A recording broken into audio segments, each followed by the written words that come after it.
I met Mr. Gandhi in the capacity of an opponent. I have a feeling that I know him better than most other people because he had opened his real fangs to me and I could see the inside of the man.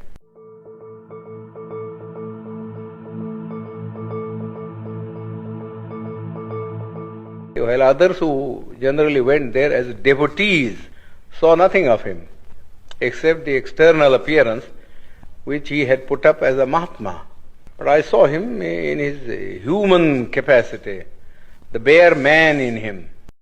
You don't feel then that he fundamentally changed the aspect of Not at all, not at all. In fact, he was all the time double dealing.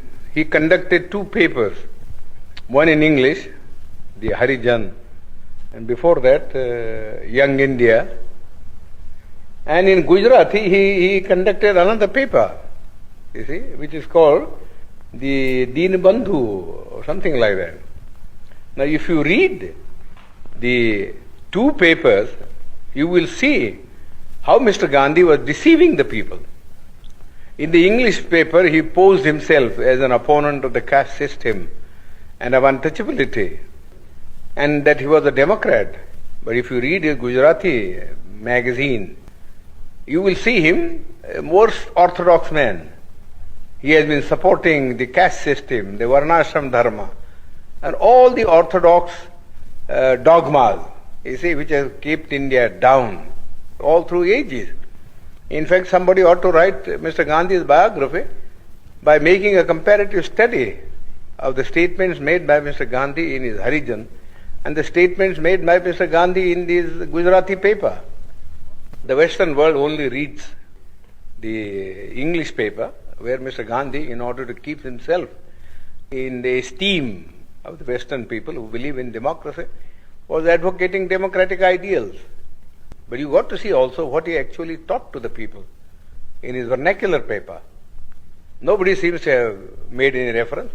All the biographies that have been written of him are based upon his Harijan and the Young India, but not upon the Gujarati writings of Mr. Gandhi.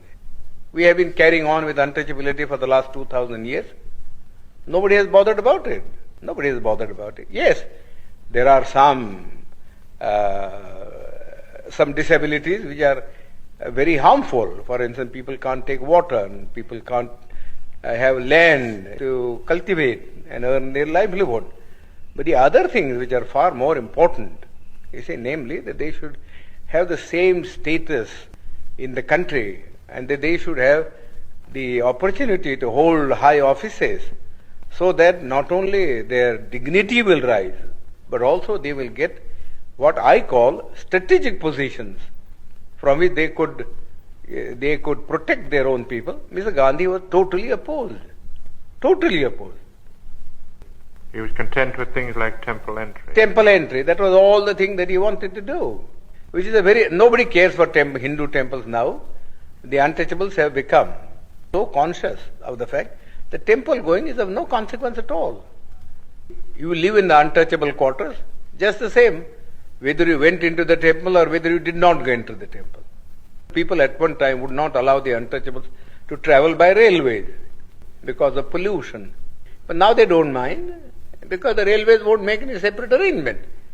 But because they travel together in the train, it doesn't follow that their life in the villages vis-a-vis the Hindus has in any sense changed. Whenever the Hindu and the untouchable alights at a railway train, you see, they assume their old robes. I do not know how suddenly Mr. Attlee agreed to give independence. That's a matter of secret which Mr. Attlee one day, I think, will disclose in his autobiography. Nobody ever expected. This is such a sudden change of front. Nobody ever expected. It seems to me, from the analysis that I make about it, there are two things which I think led to the Labour Party to take this decision. One is the national army that was raised by Subhash Chandra Bose. The British had been ruling this country in the firm belief that whatever may happen, you see, in this country, and whatever the politician may do, they will never be able to change the loyalty of the soldier. That was the one prop on which they were carrying on their administration. Now that thing was completely dashed to pieces when they found that even the soldier was being seduced and to form a party or a battalion to blow off the British.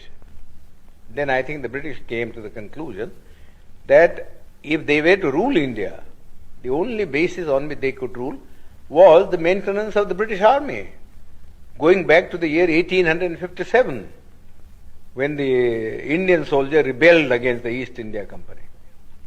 And they found that it would never be possible for the British to supply India with enough European troops to keep their hold on it. Secondly, I think the British soldier wanted the disbandment of the army immediately, so that they wanted to go to their civil jobs. How much indignation there was at this gradual disbandment of the army, because those who were not disbanded felt that those who were disbanded were going to take their jobs. What's going to happen to them? Therefore, they could not think of having enough of a British army to keep India down. You see, and besides, they had thought, I think, thirdly, that after all, what they gained from India was commerce, and not so much the civil servant salary or the army income. They were small things, and they had better be sacrificed for the sake of keeping something which was much more profitable, namely trade and commerce. Because whether India remained independent or India